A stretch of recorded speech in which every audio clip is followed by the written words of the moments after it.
Imagine you're standing in the middle of a dirt road in Maryland. The year is 1836. Right, 1836. And you're wearing a brand new, perfectly tailored black suit, just taking a normal morning stroll. But suddenly, someone points a finger at you and shouts a name. And it is definitely not your name. No, it's not. It's the name of a man who recently made national headlines for a gruesome, highly publicized murder. And within seconds, a mob of furious locals just completely surrounds you. That is terrifying. Oh, it gets worse. They aren't even asking questions. They're just tearing the clothes off your back. They're literally preparing to lynch you right there in the street. Wow. Now, most people would call this the absolute worst, most terrifying day of their entire lives. I mean, it's a catastrophic misunderstanding, right? Yeah. But for a young man named P.T. Barnum, this near-death experience wasn't a tragedy at all. It was actually the ultimate marketing strategy. It really was. Yeah. I mean, it was the crucible that forged an empire, honestly. Yeah. Because in that specific moment of absolute chaos, Barnum discovered this mechanical truth about human psychology. A truth that most of us spend our entire lives politely trying to ignore. Welcome to the deep dive, everyone. I am so glad you're joining us today because we are wading into some incredibly fascinating, honestly, unapologetically ruthless territory. Very ruthless. We're pulling from a stack of historical case studies today, primarily centered around Law 6 from the 48 Laws of Power. And the title of this law, it pulls absolutely no punches. It's just called Court Attention at All Cost. Yeah, that sets the tone right there. It really does. So the overarching mission of our conversation today is to interrogate a very uncomfortable premise. Right. We operate in a world where everything, every project, every pitch, every piece of art, it's all judged by its appearance. Right. The underlying reality is that what is unseen counts for absolutely nothing. You can engineer the most structurally perfect lighthouse in the world, but if the bulb at the top is burnt out, the ships are going to crash into the rocks anyway. Which is a great analogy because it forces us to look at attention not as a byproduct of good work, but as a prerequisite for existence. Exactly. This isn't a conversation about vanity. We aren't exploring narcissism here. We're exploring the mechanics of legitimacy. Attention is a raw, tradable currency. Yes, a currency. And today, we're dissecting the historical figures who understood exactly how to mint that currency themselves. And some of the methods they used to mint it, they're going to sound completely counterintuitive to you. We're talking about deliberately courting massive scandals. Oh, yeah. We're talking about acting like a total insolent jerk to the most powerful people in the room. We are even talking about manufacturing fake news to destroy your own product. Which just sounds like a blueprint for professional suicide, right? It totally does. But the psychology behind it is undeniably effective. So let's go back to that dirt road in Annapolis, Maryland, and look at the deepest, loudest end of the spectrum, like pure, unfiltered notoriety. Right. To really understand that moment in 1836, we have to look at Barnum's position at the time. He wasn't the legendary showman yet. No, not at all. He was just an unknown assistant working for a traveling circus, which was owned by a man named Aaron Turner. And when the circus rolled into town, they needed bodies in the seats immediately. Right, and Turner's the one who actually sparks the riot. He is. Like, when the mob drags a terrified, half-naked Barnum back to the circus tents, demanding to know if he's the infamous murderer, Reverend Ephraim K. Avery, Turner steps up, and he calmly tells the mob, "No, this is my assistant, Mr. Barnum." Just completely deadpan. Yeah. The crowd disperses, confused and probably a little embarrassed. Barnum is shaking, he's furious, and he demands to know who started the rumor. And Turner looks him dead in the eye and admits that he did it. He weaponized a lynch mob against his own employee. It's insane, and Turner's justification is just chilling. He tells Barnum that it was all for their own good because all they need to ensure success is notoriety. And we really have to look at the immediate economic result of that near lynching, right? Right. Because the entire town of Annapolis could talk about nothing else. Oh, I bet. The outrage, the confusion, the gossip, it completely monopolized the local discourse. And consequently, the circus was packed to absolute capacity that night. And every single night they remained in town. Oh. Turner introduced Barnum to a concept that completely bypasses our modern risk-averse sensibilities.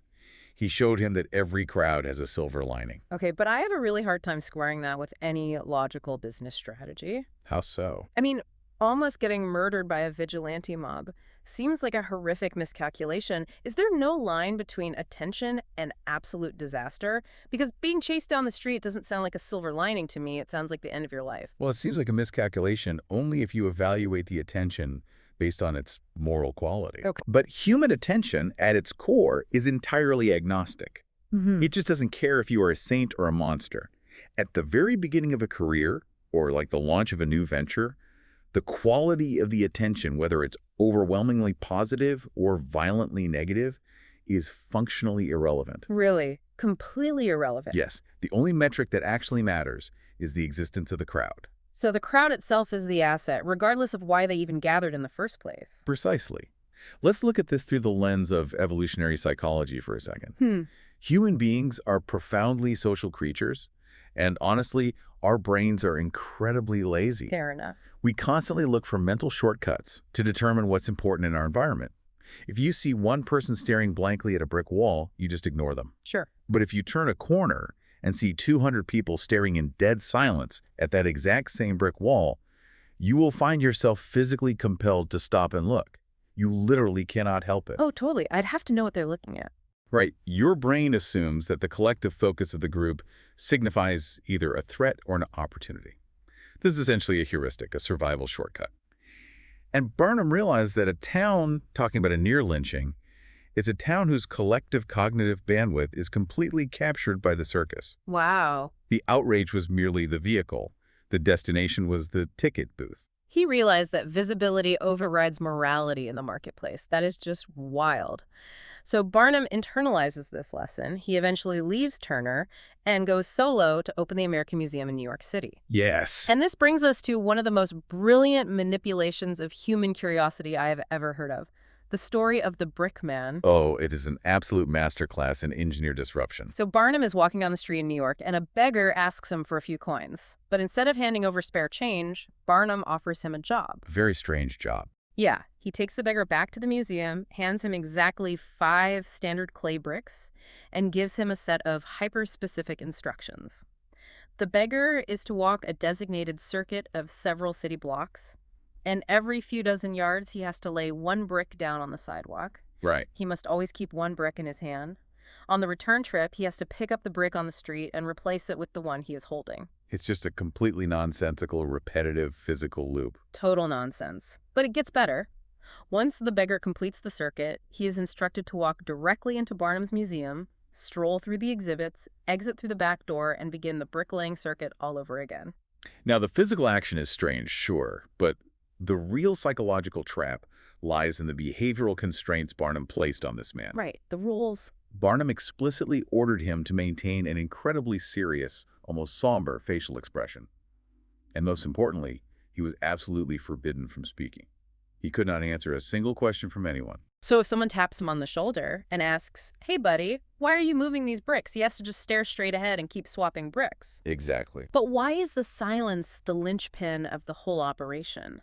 I mean, if Barnum wanted attention, wouldn't he want the guy yelling about the museum? Well, think about it. If the beggar yells about the museum, the puzzle is instantly solved. Ah, If someone asks him what he's doing and he replies, "Oh, Mr. Barnum is paying me $1 to do this to promote his exhibits," the crowd's curiosity evaporates in a microsecond. They say, it's a cheap marketing stunt, and they go right back to their day. that makes perfect sense. By enforcing strict silence and a deadly serious demeanor, Barnum actively denied the onlookers the satisfaction of an answer. He forced the public to project their own theories onto this bizarre behavior. Is it a religious penance? Right, or is he an escaped lunatic? Is it some secret Masonic code? Nature abhors a vacuum, and the human mind absolutely despises an unresolved question. So the onlookers have to fill the vacuum themselves. And they get obsessed. I mean, the records show that on the man's first circuit, a few hundred people stopped to watch. By his 4th lap around the block, onlookers were physically swarming him. Swarm. People were fiercely debating his motives right there on the sidewalk. And here's where the mechanical genius of the trap springs shut. Every time the beggar finishes his mysterious loop, he walks through the front doors of Barnum's museum. Yeah. Because the crowd is suffering from this unbearable cognitive itch, they literally follow him inside to see what he does next. They buy tickets just to maintain visual contact with the puzzle. Unbelievable. And once they are inside the building, the beggar slips out the back, but the crowd gets distracted by all the other bizarre exhibits, the stuffed animals, jugglers, oddities, and they stay. By the end of the first day, This one silent guy moving 5 ordinary bikes had drawn over 1,000 paying customers into the museum. The police eventually had to step in and shut the whole thing down because the crowds were literally gridlocking the streets of Lower Manhattan. Gridlock. From 5 bricks. But it didn't even matter. Thousands of New Yorkers had already bought tickets. They had become converts to Barnum's ecosystem. If we translate this to a modern context for you, it's really about breaking the script of daily life. We all walk around on autopilot. We know what a commute looks like. We know what a business meeting sounds like. Right. The brick man was a deliberate glitch in the matrix of 19th century New York. If you want people to pay attention to your pitch, your product, or your ideas, you cannot present them in a way that smoothly integrates into their existing expectations. You have to disrupt it. You have to become the glitch. You have to introduce an anomaly that forces their brain off autopilot and demand active processing. But I'm looking at the longevity of a strategy like that. Gaining a crowd is one thing, you know. A clever stunt gets them in the door on a Tuesday, but a stunt wears off. People eventually figure out the brick trick, the cognitive itch is scratched, and they go back to ignoring you. How do you sustain that visibility over years? This moves us into a much darker phase of the strategy, deliberately manufacturing controversy to trap public focus. Yeah, this is the transition from merely attracting stray eyeballs to actively monopolizing the emotional energy of a population. And to do that, you have to induce friction. Friction is the perfect word, because Barnum does something next that is so audaciously irritating, it's honestly hard to believe it didn't ruin him. It really is. He hangs a massive, beautiful banner over the balcony of his museum that reads in huge letters, F-E-R-E, music for the millions. Naturally, people see this and think they're getting a wonderful gift. A massive crowd flocks to the street below the balcony, waiting for a symphony. A perfectly logical expectation. Free value attracts a crowd. But Barnum has absolutely no intention of providing value. He went out of his way to scour the city and hire the absolute worst, most incompetent musicians he could find. The worst of the worst. We're talking about screeching violins, offbeat drums, completely unlistenable, ear-splitting noise. The crowd gathers, expecting a beautiful treat, and instead, they are physically assaulted by this awful cacophony. And they get mad. They get very agitated, they start yelling, they start booing the balcony. Now, play devil's advocate for a moment here. Why on earth would a businessman actively irritate his potential customer base? I mean, it seems like a surefire way to get a brick thrown through your window, but the environment he created dictated the outcome. The street was so tightly packed with this angry crowd that people couldn't easily turn around and walk away. Right, they were trapped. The noise was unbearable and the physical crush of the crowd was suffocating. So what was their only escape route? They hurried to the ticket booth, bought admission to the museum just so they could get inside the building, shut the heavy doors, and be out of earshot of the terrible band and the screaming mob. He literally annoyed them into becoming paying customers. He really did. He understood the mechanics of apathy perfectly. If he had hired a beautiful world-class orchestra, the crowd would have stood happily on the sidewalk all afternoon, enjoyed the free concert, and then walked home. Yeah, they wouldn't have spent a dime. Exactly. Comfort leads to inaction. By making the external environment hostile and deeply uncomfortable, he forced a physical action. The museum became a sanctuary from the problem he himself had created. He agitated them into a transaction. And he didn't just stop at annoying people. He mastered what he called the humbug. Let's look at 2 of his most legendary exhibits, Joice Heth and the Fiji Mermaid. Classic examples. So Joice Heth was an elderly enslaved woman whom Barnum exhibited around the country. He boldly claimed she was 161 years old and had been the childhood nurse to George Washington. A scientifically impossible claim, obviously, but one that perfectly tapped into the patriotic mythology of early America.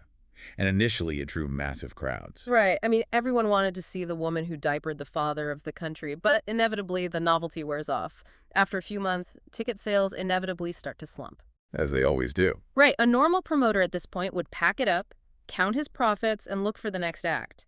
But Barnum takes a totally different route.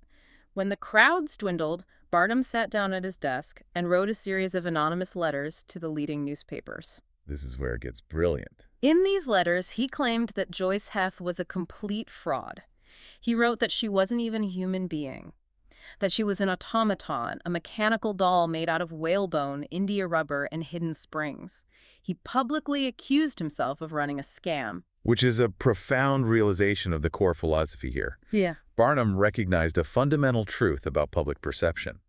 The opposite of love is not hate. No. The opposite of love is indifference. I was reading about this tactic, and it perfectly mirrors modern algorithmic manipulation. It's exactly like a controversial influencer creating fake internet burner accounts to jump into their own comment sections and argue with themselves. Oh, absolutely. They hurl insults at their own content because they know the YouTube or TikTok algorithm doesn't possess a moral compass. It doesn't care if the comments are supportive praises or furious death threats. It only tracks engagement metrics. Barnum was literally farming engagement in the 1830s. That is a highly accurate modern parallel. By planting that anonymous rumor about rubber and springs, he achieved two distinct economic victories. Okay, what were they? First, the skeptics who hadn't bothered to see her yet suddenly felt compelled to buy a ticket, just so they could play detective and try to spot the mechanical joints. Right, they want to prove they're smart. Exactly. Second, and more brilliantly, the people who had already paid to see her felt cheated and confused, so they bought tickets again to double-check their own memories.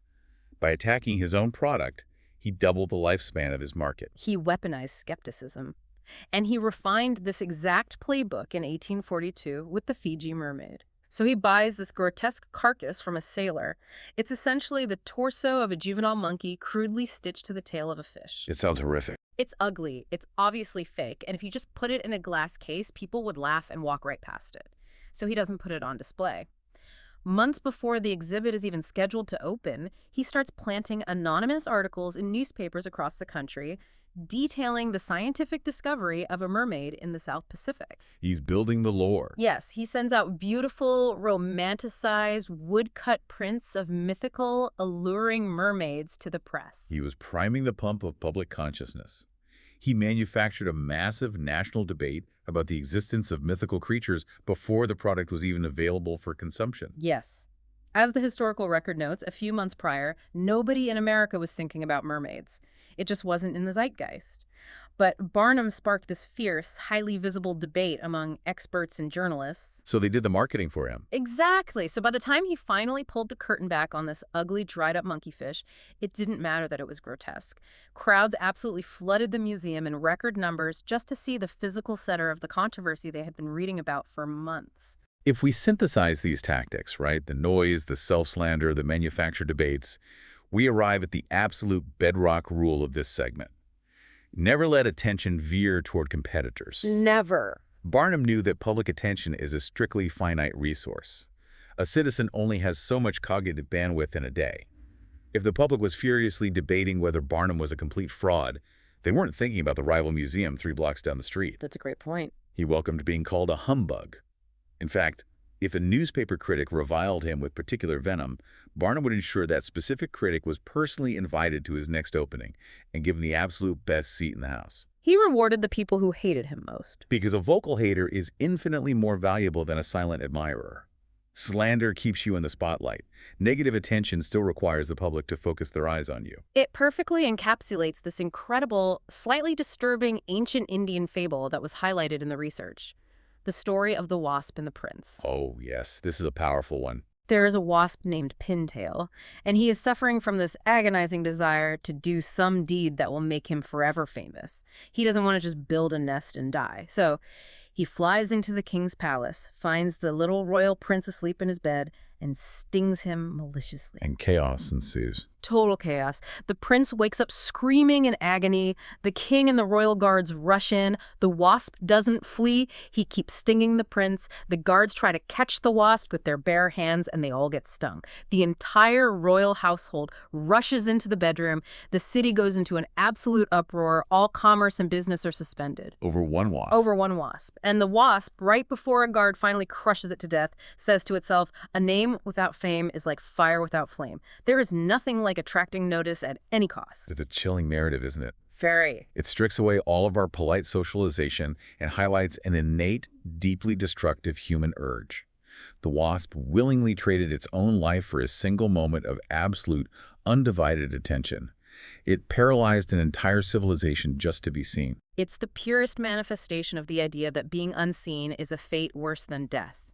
The wasp prefers chaotic destruction to quiet obscurity. And while we obviously aren't advocating for physical destruction or self-immolation, the psychological truth remains rock solid. Human society is magnetically drawn to disruption. We are drawn to the fire, even if it burns the house down. Now, I can hear a very valid objection forming right now. If you're listening to this on your commute or sitting at your desk, you might be thinking, well, this is a fascinating history of 19th century carnival hucksters. But I don't run a freak show. Right, I'm an accountant. Yeah, I'm a software engineer, or I'm a mid-level manager at a bank, or I'm a corporate lawyer. If I hire an awful band to play outside my office, or if I start spreading rumors that I'm a fraud, I will be fired by noon. Without a doubt. How does any of this apply to traditional, respectable professions? It's a fair point. But when we transition away from the hucksters and dive into the world of highly respected artists, scientists, and royal courtiers, we find that the underlying rules of eccentricity and disruption are exactly the same. They are just dressed in different clothes. In fact, one could argue that in highly structured traditional environments, eccentricity is actually far more powerful. How so? Well, in a circus, being weird is expected. In a rigid corporate boardroom or a royal court, eccentricity contrasts so sharply with the suffocating norms that it acts like a gravitational black hole for attention. Let's look at the Renaissance artists. The era of Michelangelo and Da Vinci. You had a painter named Sodoma. His technical skills were excellent, but his personal eccentricities and harebrained nature were so infamous, so completely over the top, that Pope Leo X actually elevated him and made him a knight. And we must look at the Pope's actual motivation here. The historical record explicitly notes that the Pope knighted him because he found pleasure in such strange, harebrained individuals. He was entertained. Exactly. Pope Leo X was a man surrounded entirely by pious, painfully serious clerics who agreed with his every word. He was, quite frankly, bored out of his mind. Sodoma provided a bizarre form of entertainment through his sheer strangeness. He cured the Pope's boredom. And it wasn't just him. You have Cornelis Catel, a highly skilled painter who suddenly decided to start painting with his mouth and his feet. And he wasn't doing it out of physical necessity. He had perfectly functioning hands. Right, it was a choice. He did it purely for the oddity of it. He was following a trend set by Titian and others who started painting with their bare fingers, claiming they were imitating the supreme creator who molded man from clay. It's brilliant branding. Or look at Dinocrates, the architect. He wants a commission from Alexander the Great. How do you get a meeting with the most powerful conqueror on the planet? You don't send a resume. Dinocrates strips down, covers his body in oil, grabs a lion's skin and a club, and approaches Alexander disguised as a naked Hercules. What these men understood deeply is that technical skill is rarely enough to break through the noise of a saturated market. Right, everyone was skilled. There were hundreds of phenomenally skilled painters in Renaissance Italy. There were hundreds of brilliant architects in ancient Greece. Technical brilliance is merely a prerequisite for entry. It is not a differentiator. The eccentricity is the differentiator. But the most shocking example of this dynamic, the one that really challenges everything we are taught about corporate survival, is the Duc de Lauzun in the court of King Louis XIV of France. This guy breaks every single rule of HR and common sense. Oh, he really does. First, the historical accounts describe him as short, almost dwarfish, in a French court that prized great physical beauty and impeccable manners. But his behavior is what's staggering. He was openly insolent. He publicly insulted other high-ranking courtiers. He slept with the king's mistress. Yes. He even had the audacity to openly insult the king himself. And we must remember who we are talking about here. King Louis XIV, the Sun King. Yeah. An absolute monarch who wielded divine right. A man who could, and frequently did, have people imprisoned or executed with a subtle wave of his hand. Exactly. That is what I cannot comprehend. How is that behavior not an instant death sentence? Insulting an absolute monarch and sleeping with his mistress. In any modern corporation, if you insult the CEO and sleep with his wife, you are getting destroyed. How did Lauzun survive? It seems like an impossible paradox. But the mechanics of a royal court provide the answer. A royal court, much like a modern corporate executive suite, is an echo chamber of yes men. Okay. It is suffocatingly polite, painfully predictable, and paralyzed by a fear of making a mistake. Everyone is constantly flattering the boss. Everyone is wearing the same emotional uniform. Society craves larger-than-life figures, people who stand above the general mediocrity. Because general mediocrity is agonizingly dull. Precisely.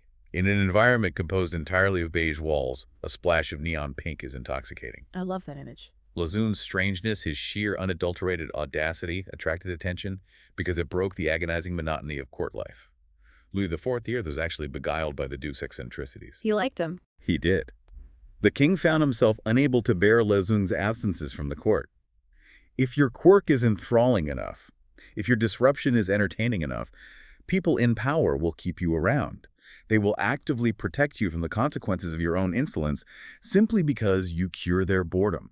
You become a necessary spice in a completely bland diet. He weaponized his own insolence to become indispensable. But, that strategy assumes you are already inside the court mingling with the king. What if you were completely on the outside looking in? Right, what if you have no access? Yeah, what if you were at the absolute bottom of the social hierarchy? Well, the history books offer a blueprint for that too, and it's essentially the 16th century version of punching up. Look at Pietro Aretino. He was just a lowly servant boy in Rome. Nobody knew his name. The total unknown. He wanted to be a famous writer. He doesn't start by writing polite essays and hoping a publisher notices him. He writes a series of viciously satirical poems mocking the Pope, and specifically mocking the Pope's beloved pet elephant. It is a brilliant, highly asymmetrical tactical strike. He targeted the most visible, most famous person in his universe. And boom, instant fame. If you are at the bottom of the ladder, attacking the person at the very top is a way to steal their limelight.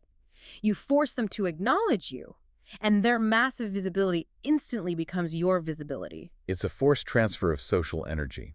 However, there is a severe boundary condition here. This is a breaching charge used to blow the door off the hinges. It is not a strategy for living inside the house. What do you mean by that? Once you have captured the public's attention through a targeted attack, you must pivot. Constantly attacking others eventually makes you look petty, bitter, and predictable. Right, the novelty of the attack wears off. And speaking of living inside the house, let's look at a man who completely mastered the manipulation of attention from the highest peaks of respected society. Thomas Edison. A fascinating example. We're taught in school that Edison was this pure, diligent scientist grinding away in his lab. But the reality is that Edison was an absolute showman. He was P.T. Barnum in a lab coat. Edison completely understood the economics of innovation. To raise the massive amounts of capital required for his laboratories, he had to remain perpetually in the public eye. Yeah, funding isn't easy. The dry, complex math of electrical engineering was not going to excite investors. He had to sell the magic. Exactly. He specifically designed his public experiments with electricity to be visually dazzling, throwing off massive sparks and glowing lights. He didn't just quietly file patents. He held press conferences talking about future inventions that sounded like pure science fiction just to keep his name in the papers. He promised the world. He talked about building robots and machines that could photograph human thought, and the historical evidence suggests he had absolutely no intention of ever wasting his time building a thought-photographing machine, but he knew the journalists would eat it up. He was a master of managing his own narrative. But the true genius of Edison's strategy, and honestly the darker side of this law, is revealed in how he managed his competition, specifically his rivalry with Nikola Tesla. This is the story that really blew my mind. So, during the infamous current wars, Nikola Tesla is arguably much more brilliant than Edison when it comes to the pure physics of alternating current. Tesla is literally inventing the modern world. Yes. But Edison's name has far more cultural weight. So fast forward to 1915, and a credible rumor sweeps the scientific community that Edison and Tesla are going to be announced as joint recipients of the Nobel Prize in Physics. The prize committee actually approached Edison, and what does he do? He says no. He flatly turns them down. He refuses the Nobel Prize. To understand why, we have to look at the mechanics of the media landscape at the time. Tesla possessed brilliant ideas, but he lacked Edison's massive, well-funded megaphone. Right. Edison calculated that his own fame was already globally secure. A Nobel Prize would be nice, sure, but it wouldn't fundamentally change his status. However, sharing the stage with Tesla would legitimize his rival on a global scale. It would elevate Tesla's visibility to match his own. So he decides that 50% of the spotlight for him is a net loss because 50% of the spotlight for Tesla is a massive gain. Exactly. He would rather deny himself the absolute highest honor in the scientific world than allow his rival even a sliver of his limelight. By refusing the prize, he starved Tesla of the oxygen of public attention. It is breathtakingly petty. It is, but strategically, it's a flawless application of the rule.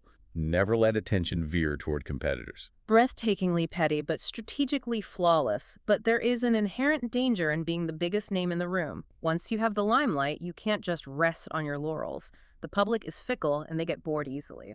Which brings us to the ultimate master of sustained visibility, Pablo Picasso. Picasso is the perfect case study in the necessity of perpetual evolution. He never allowed himself to become a comfortable piece of background furniture in the art world. History notes that the moment his name became too closely attached to a particular style, the moment the critics and the public felt they understood what a Picasso painting was, he would deliberately pivot and produce a new series of works that actively upset his audience. He shattered their expectations. He firmly believed it was better to create something ugly and deeply disturbing than to let viewers grow too familiar with his work.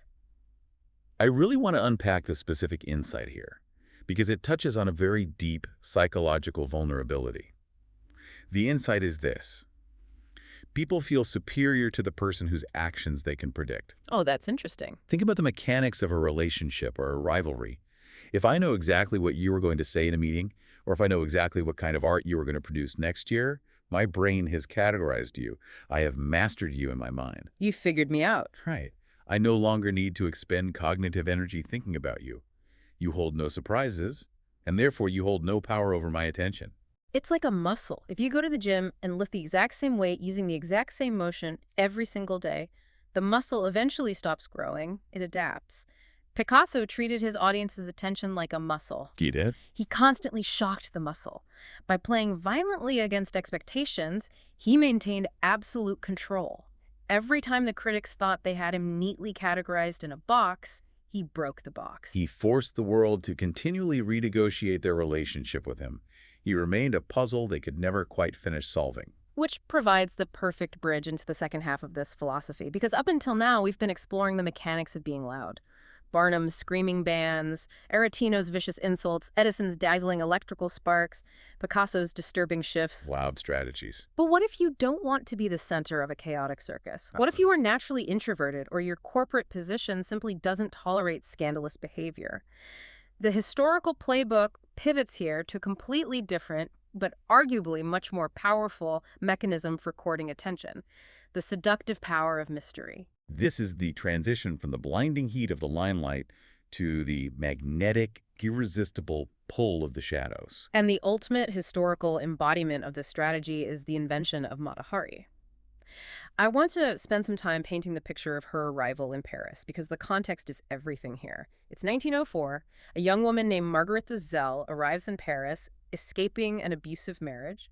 She has exactly half a franc in her pocket. She is stepping into an incredibly saturated, highly competitive market. Extremely competitive. Belle Epoque Paris was flooding with thousands of beautiful, desperate young women arriving every year, looking for work as models, cabaret dancers, and stage performers. Right. And Margarita has a massive disadvantage. She has no formal dance training. She has never performed in a professional theater. If she tries to compete on raw technical talent or traditional Parisian beauty standards, she's going to be crushed. She'll be completely overlooked. She will end up starving on the streets. So, realizing she cannot win the existing game, she decides to compete on a completely different axis. She murders Marguerite Zell, and she invents Mata Hari. She didn't just invent a catchy stage name, though. She engineered an entire mythology designed to hijack the Parisian imagination. Let's look at the sensory details of her early rise. She doesn't debut in a massive, brightly lit theater. That would expose her lack of technical skill. She starts in the winter of 1905, performing strictly in small, exclusive, dimly lit private salons. Very intimate. She curates the environment perfectly. The room is filled with exotic Indian statues. She has an orchestra playing hypnotic Hindu and Javanese melodies. She deliberately keeps her wealthy audience waiting, letting the anticipation build in the dark. Building the tension. And then she finally appears. She's wearing a startling costume, a white cotton brassiere covered in glittering jewels and a sheer sarong that reveals just enough flesh to shock the sensibilities of 1905 while concealing enough to keep them guessing. She dances in a strange, trance-like style, claiming these are ancient, sacred dances from Indian mythology. It was brilliant, immersive theater. But the physical dance was merely the hook. The real genius was the narrative labyrinth she constructed around herself outside of the salons. The narrative was a constantly shifting mirage. The public and the Parisian press were completely captivated and desperate to know her origin story. So she starts giving interviews to journalists. And this is where she spins the web. At first, she tells them she is Dutch by birth, but grew up in the jungles of Java. A few weeks later, she tells a different reporter that she spent years in a hidden temple in India learning sacred arts. Right. Then she claims her grandmother was actually a Javanese princess. She tells stories of riding wild horses, of surviving shootouts. And my absolute favorite detail, she claimed that despite being a mystical temple dancer, she was also highly educated, capable of doing complex logarithms and debating high philosophy. It was an intoxicating, perfectly balanced cocktail of exoticism, physical danger, and sharp intellect. And the story just kept changing. Nobody knew anything certain about her. And here is the truly crazy part.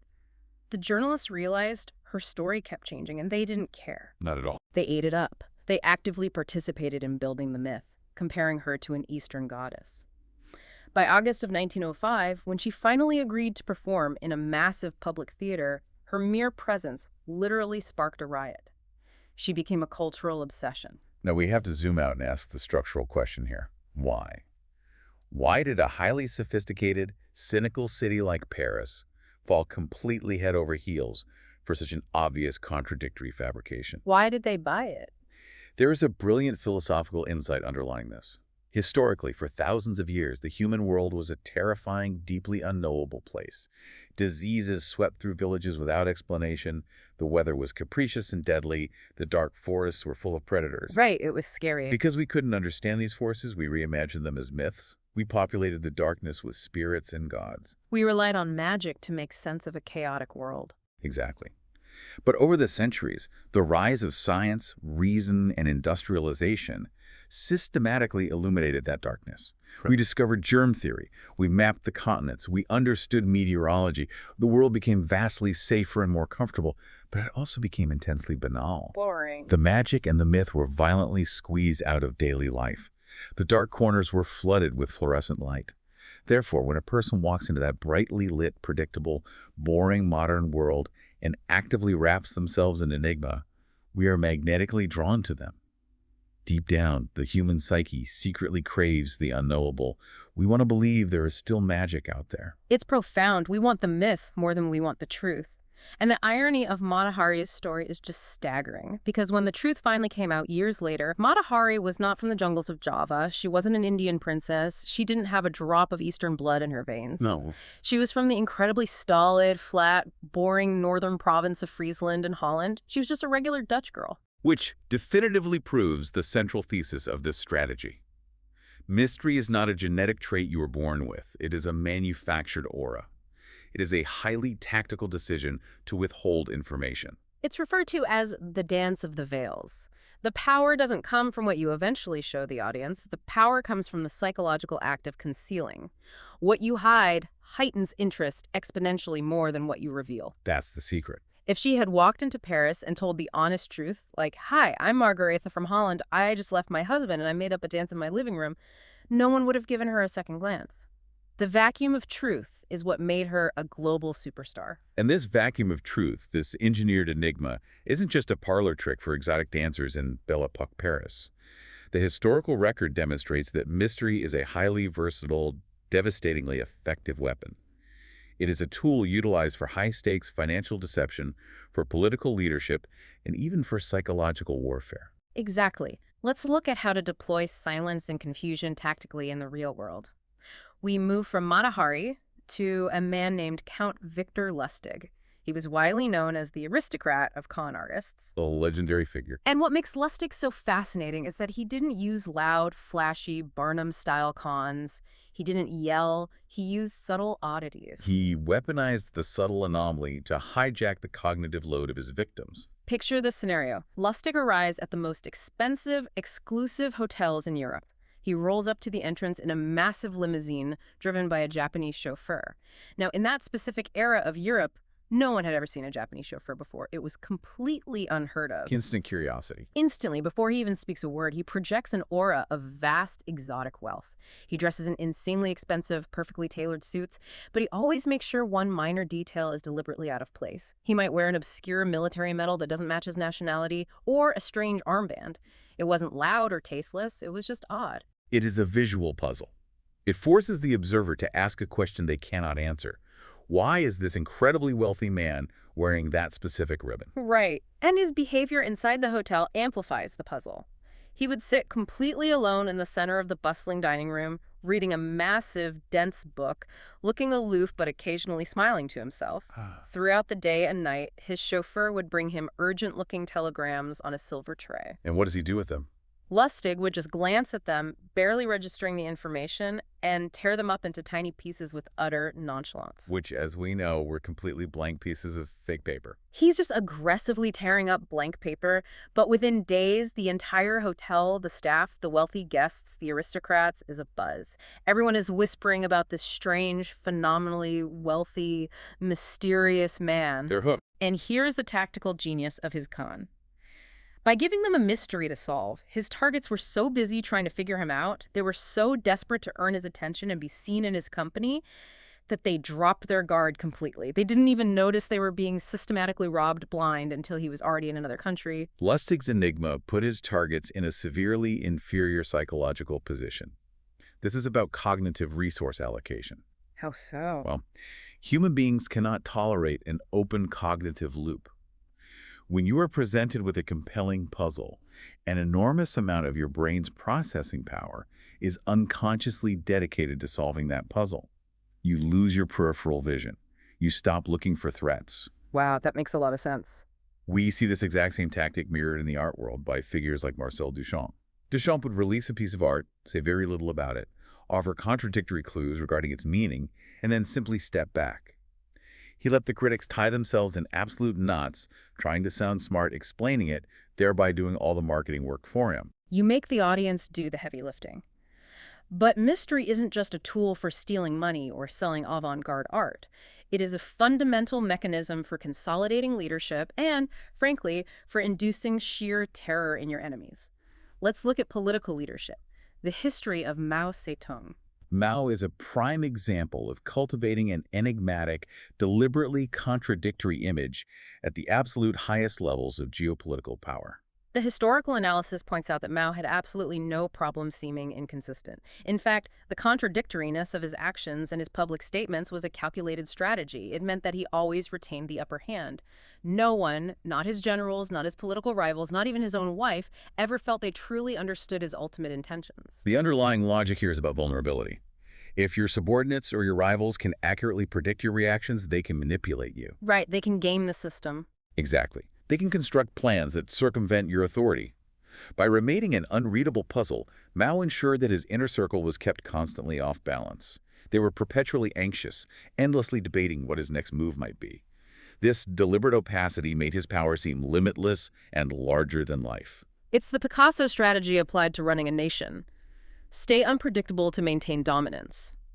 But the absolute ultimate tactical use of mystery we found in the research, the story that really illustrates the raw power of the unknown, is the story of Hannibal during the Second Punic War. It is a masterclass in using the inexplicable to break the psychology of a superior enemy force. Okay, let's really set the scene here, because the geography is critical.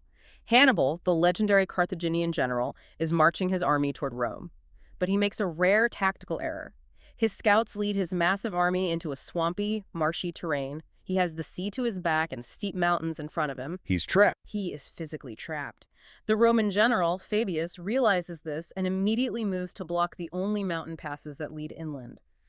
Fabius posts his absolute best battle-hardened sentries on the high ground of the passes. Hannibal is cornered in a swamp. By all traditional military doctrine, it is over. He is facing total annihilation at dawn. Traditional military tactics like a frontal assault or a phalanx formation are completely useless in this topography. He cannot fight his way out. He has to think his way out. So in the dead of the night, the Roman sentries, who, remember, are disciplined veterans who have seen years of brutal combat, look down from the mountain and they see a completely inexplicable sight. A massive procession of lights is moving steadily up the side of the mountain. And we aren't talking about a few scout torches. We are talking about thousands and thousands of bright lights. A seemingly massive army. If this is Hannibal's army marching up the hill, it looks as though his troop numbers have magically multiplied by 100. Put yourself in the psychological state of those Roman sentries for a second. They went to sleep knowing they had a trapped, desperate, finite enemy below them. Suddenly, the visual evidence they're processing completely contradicts their known reality. They start arguing heatedly in the dark. What does this mean? Did Hannibal receive massive reinforcements from the sea? Did Allied troops magically unhide themselves from the surrounding forests? Are these the spirits of dead soldiers? Nothing makes sense. The panic sets in. And then, as they are watching this impossible procession, fires start breaking out all over the mountainside, the lights are moving erratically, and this horrible, unearthly noise drifts up to them from the darkness below. It sounds like a million horns blowing simultaneously, a deep, guttural wailing. It is the deliberate, overwhelming sensory overload of the inexplicable. The sentries, whose minds are desperately trying to close the cognitive loop, finally land on the only explanation that fits the bizarre data. Demons. These incredibly brave, highly disciplined Roman veterans absolutely panic. They completely abandon their fortified posts and flee into the night. By the time the sun comes up, the mountain passes are completely unguarded, and Hannibal and his real army simply march out of the marshland to safety. So we have to ask, what was the physical reality behind the demons? What actually happened in that valley? Hannibal had taken thousands of oxen that traveled with his troops as beasts of burden. He ordered his men to gather dry twigs, bundle them up, and tie them securely to the horns of the oxen. In the middle of the night, he ordered his men to light the twigs on fire. The poor animals. Yeah, as the fire slowly burned down and the heat reached the sensitive skin of the oxen's horns, the animals panicked. They stampeded blindly in all directions up the mountain, bellowing in agony that was the horrible, unearthly noise, and setting brush fires all over the mountainside as they ran. It is a brilliant, improvised physical trick. But we must extract the crucial analytical point here.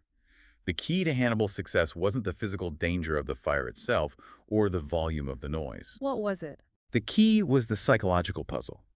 Hannibal had engineered a scene that utterly captivated the sentries' attention and slowly terrified them, specifically because it could not be read. If the sentries had possessed night vision goggles, if they could have looked down and said, "Oh, it's just a bunch of cows with sticks on their heads," they would have laughed, stayed at their posts, and slaughtered Hannibal in the morning. Exactly. A brush fire is dangerous, but it is understandable. You can organize a bucket line to fight a fire. You can shoot arrows at a stampeding ox. You can fight a human army. But you cannot fight demons. You can't. If you can read a threat, you can manage it. If a threat is unreadable, it bypasses logic and inspires pure, paralyzing terror. It reminds me of the tactic of the feigned madness of Hamlet. Hamlet intentionally acts completely unhinged to frighten and confuse his murderous stepfather, King Claudius. Right. The play within the play. Claudius is a ruthless politician, but he doesn't know if Hamlet is a legitimate, calculating threat plotting a coup, or if he is just a broken, insane boy. Because Claudius cannot interpret Hamlet's true state, he is paralyzed into inaction. And bringing this profound historical lesson back to you, the listener, how does this apply to your life tomorrow? If you find yourself trapped, cornered, or on the defensive, perhaps it's a brutal corporate negotiation, a hostile boardroom meeting, or a debate where you are rapidly losing ground. Doing something completely unreadable paralyzes your opponent. Because they cannot accurately interpret your intentions, they cannot formulate an effective counterattack. They drop their guard and expend all their energy trying to figure you out, but you don't need to tie burning sticks to a herd of cattle to utilize this power. The historical research offers very practical, subtle advice for everyday life. Just hold back, be an open book a little less. Yeah, talk less. Take deliberate care to control your words so that you occasionally utter ambiguous phrases. Seem inconsistent in subtle, harmless ways. If you are the person who always speaks up first in a weekly meeting, the person who always has a ready answer, your boss has already factored you into their equation. You are a known variable. Tomorrow, just sit in silence, observe, take notes. The moment you break your predictable pattern, the people around you will immediately notice the anomaly. And because human nature abhors a vacuum, they will magnify your aura by constantly trying to interpret that silence. They will project their own insecurities and anxieties into the void you've created. Oh, They will definitely. wonder, does he know something I don't? Yeah. Is she unhappy with the proposal? You gain power simply by withholding data. It is incredibly powerful, and there is a massive but looming over this entire conversation. Every law of power, every manipulation of human psychology has a reversal, a boundary condition. We spent this entire deep dive discussing how to gain the limelight through loud scandal and quiet mystery. But when does attention become toxic? That's the million-dollar question. When does the spotlight turn into a magnifying glass that burns you alive? This brings us to the final and perhaps most important segment of our dive, the reversal. Treating attention purely as an absolute unqualified good is a dangerous miscalculation. There are strict environments where visibility is fatal. And the most tragic boundary condition for the strategy of mystery is found at the very end of Mata Hari's story. We talked about her brilliant, meteoric rise in Paris, but we have to look at her dark end to understand the limits of the game. Near the end of World War I, she is arrested by French authorities in Paris. Yes. She is subjected to a military trial, convicted, and executed by a firing squad under the charge of being a German spy. And we must analyze exactly where her strategy failed here. The aura of mystery, the shifting narratives, the dance of the veils.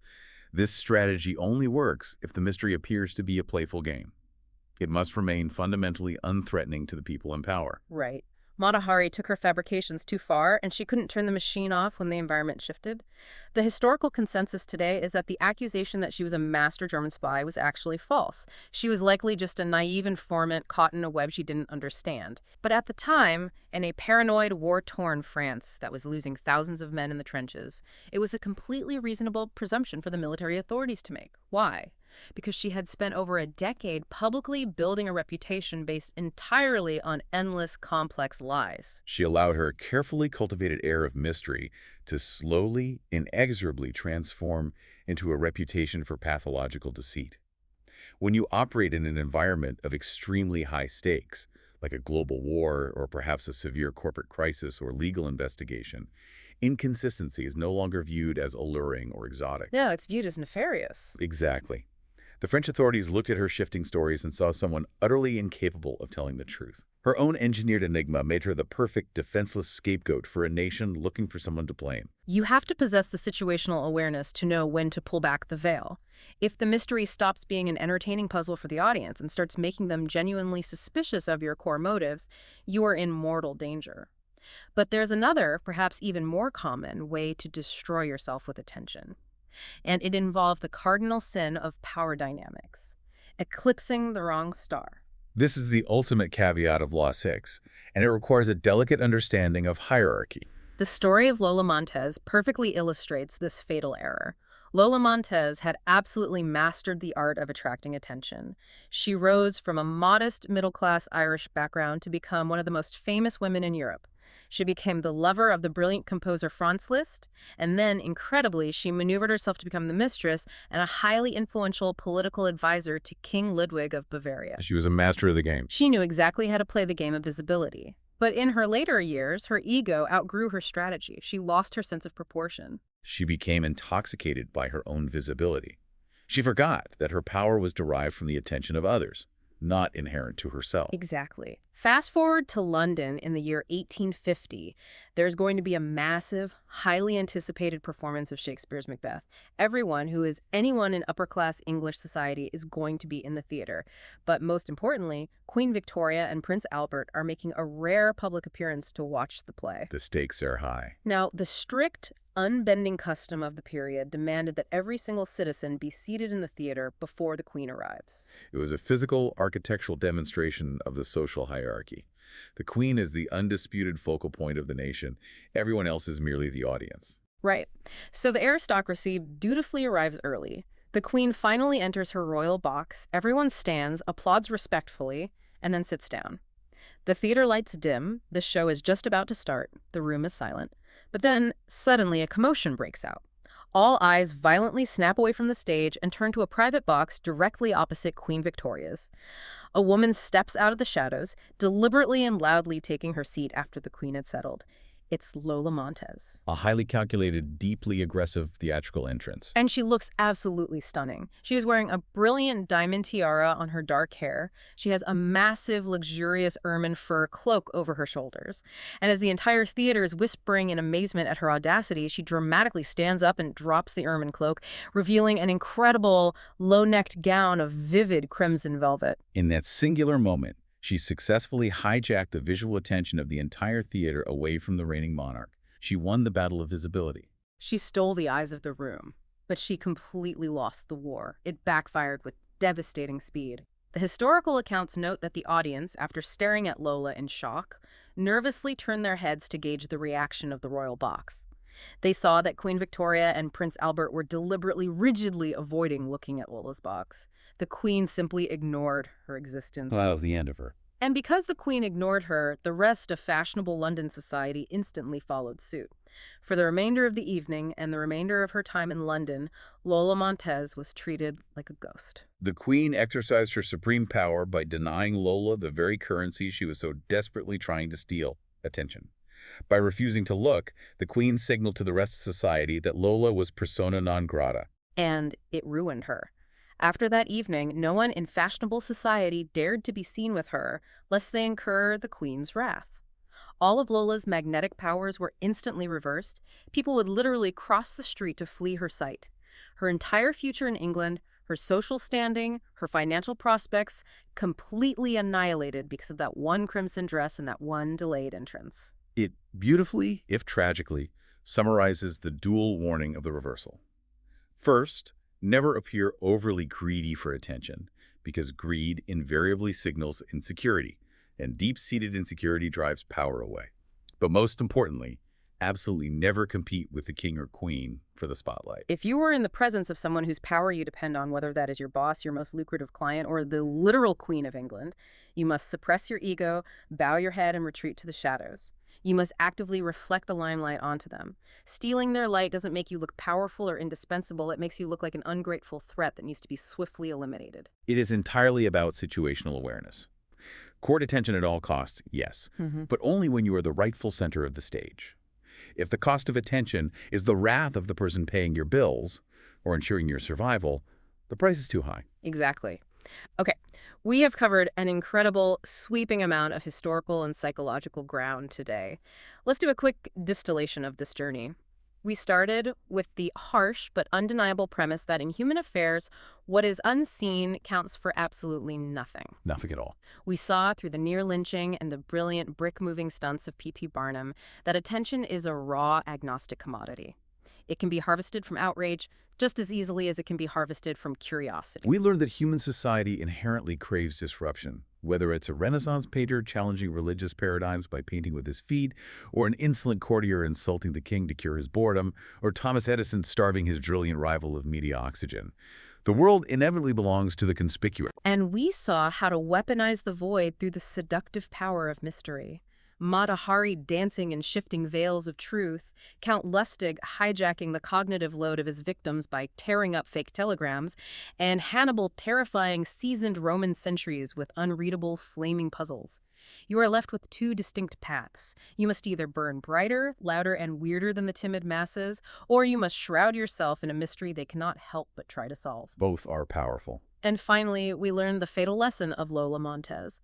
Never let your desperate need for attention blind you to the actual power dynamics of the room. It is a delicate, often dangerous, but utterly essential game to master if you wish to rise above the background noise of the world. So as we wrap up this deep dive, we want to leave you with a final provocative thought, a challenge to mull over as you step back into the rhythm of your own life. I challenge you to ruthlessly examine your own daily interactions. Look at your routines, your meetings, your pitches. Are you hopelessly predictable? Have your colleagues, your clients, or your audience already completely categorized you? Are you fighting for attention in the exact same way, using the exact same tired methods as all of your competitors? Probably, yeah. Tomorrow, I want you to try a small, controlled experiment. Choose one specific moment to be completely silent when everyone expects you to speak. Or perform one simple, harmless action that completely breaks your usual professional pattern. Introduce a glitch into their matrix. Exactly. And then just observe. Watch how quickly the people around you scramble to fill the void. Watch them try to interpret your mystery. You might be shocked at how much power and influence lies simply in refusing to be fully understood. I love that. Test the waters of mystery. Because remember, you can spend your entire life building the strongest, most structurally sound lighthouses in the world, Yeah. but if that light isn't turning, if you cannot force the ships to look at you, you might as well not exist. It's time to step out of the crowd. Thank you so much for joining us on this deep dive into the mechanics of attention. We'll catch you next time.